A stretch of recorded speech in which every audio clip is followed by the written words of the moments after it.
O livro de Neemias, no seu capítulo 4, ele nos fala a respeito de uma situação bem difícil que o líder, o governador Neemias teve que enfrentar. A história nos diz que Neemias era copeiro do rei Artaxerxes. E ele ficou sabendo das notícias a respeito de Jerusalém. Esdras já tinha retornado da Babilônia para Jerusalém para restaurar o culto a Deus. Mas a cidade era uma cidade mista. Era uma cidade que não tinha ordem.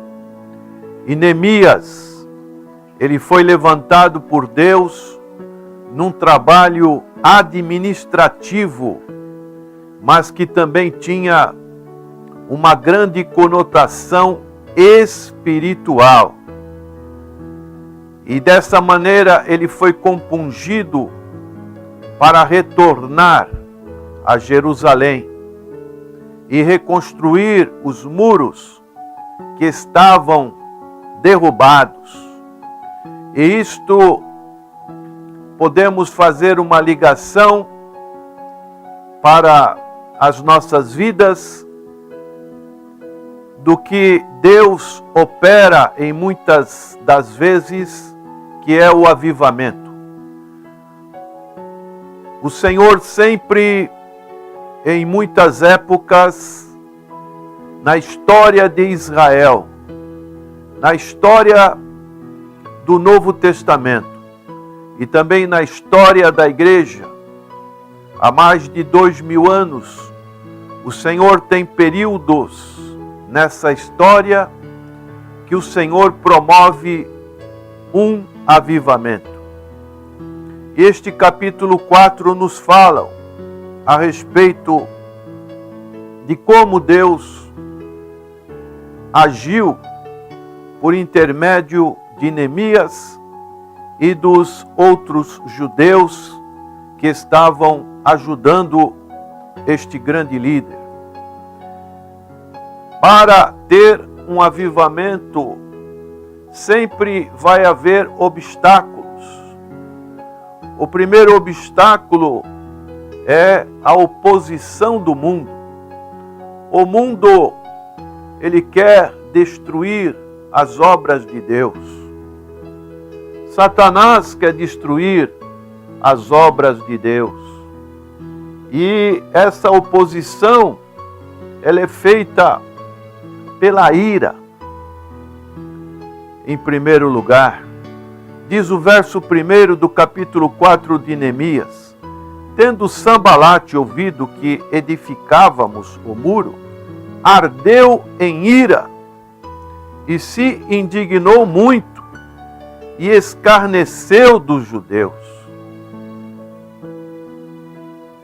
Uma outra coisa que acontece nessa oposição é a zombaria. Muitas pessoas zombam da obra que fazemos para Deus. É o que encontramos neste verso 2. Então falou na presença de seus irmãos e do exército de Samaria e disse: que fazem estes fracos judeus? Permite-se-lhes a isso? Sacrificarão? Darão cabo da obra num só dia? Renascerão acaso dos montes de pó as pedras que foram queimadas? Estava com ele Tobias, o amonita, e disse: ainda que edifiquem, vindo uma raposa, derribará o seu muro de pedra. Então vemos as táticas que o inimigo utiliza para fazer a a oposição a alguma coisa que pessoas, especialmente no mundo espiritual, estão tentando levantar as coisas de Deus. Ainda utilizam a conspiração, a guerra, uma ameaça contínua, a astúcia, a acusação e também a deslealdade. Então, isso é o que o Senhor Jesus disse. O ladrão vem para matar, roubar e destruir. É muito fácil destruir.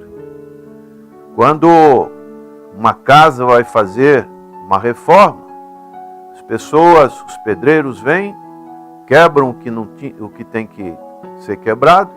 Isso é rápido.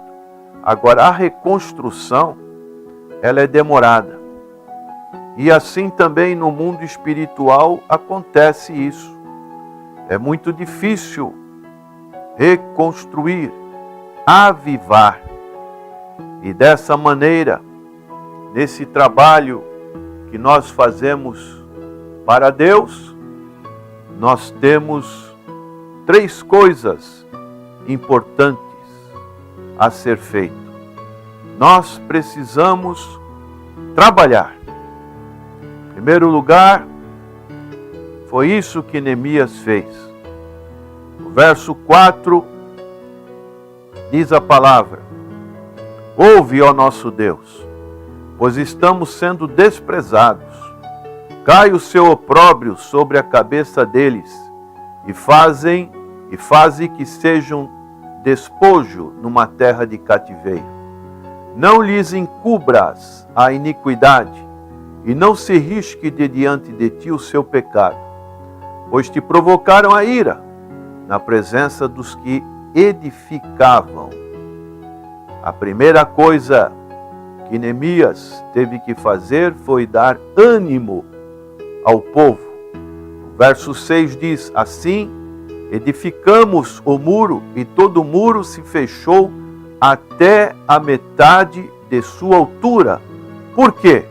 Porque o povo tinha ânimo para trabalhar.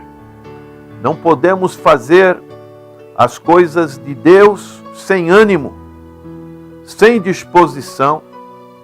Cada um daqueles trabalhadores atuaram em seu lugar.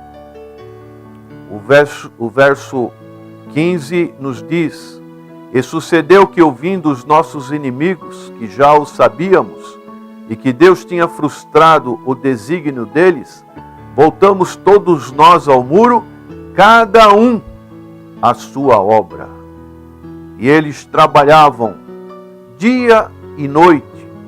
O verso 21 diz: assim trabalhávamos na obra, e metade empunhava as lanças, desde o raiar do dia até o sair das estrelas.